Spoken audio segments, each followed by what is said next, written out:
अब ब्लैटर जो मेडिसिन है वो एक्सीडेंटली जो है वो होम्योपैथिक में शामिल हुई है और एस्थमा, ब्रोंकाइटिस और लंग्स डिजीज़ और नमूनिया, सफोकेशन जो है इसकी जो है मेन इंडिकेशन है।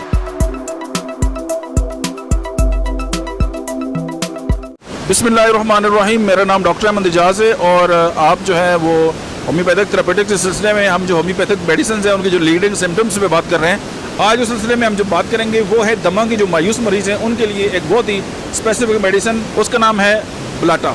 अब ब्लाटा जो मेडिसिन है वो एक्सीडेंटली जो है वो होम्योपैथिक में शामिल हुई है और एस्थमा, ब्रोंकाइटिस और लंग्स डिजीज़ और नमूनिया, सफोकेशन जो है इसकी जो है मेन इंडिकेशन है। अगर ऐसे पेशेंट जिनकी मतलब है कि दम जो घुट रहा हो और सांस लेने में उनको बहुत ज़्यादा दिक्कत हो और बहुत ज़्यादा रशा जो है उनकी बॉडी के अंदर हो और वो मतलब है कि उसके साथ दमकशी हो, जैसे रात में जैसे सांस घुट जाता है और उठ के बैठना पड़ता है और इतना फील होता है कि जैसे मैं मर जाऊँगा। और अगर आप इसको इस्तेमाल करें तो इसके साथ जो है वो रेशा जो है एक्सपेक्टोरेट हो जाता है और जो है वो बाहर निकल आता है।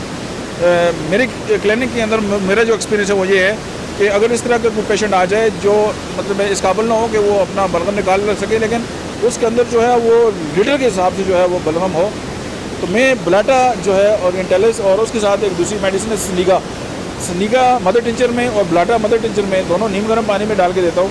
और मैंने ये भी देखा है कि लोगों को लीटर के हिसाब से जो है वो बलगम की उल्टी हुई है और उसमें बलगम की अगर उल्टी हो जाए तो उसमें एक और दवा भी इंडिकेट करती है, उसका नाम चैलिडोनियम है।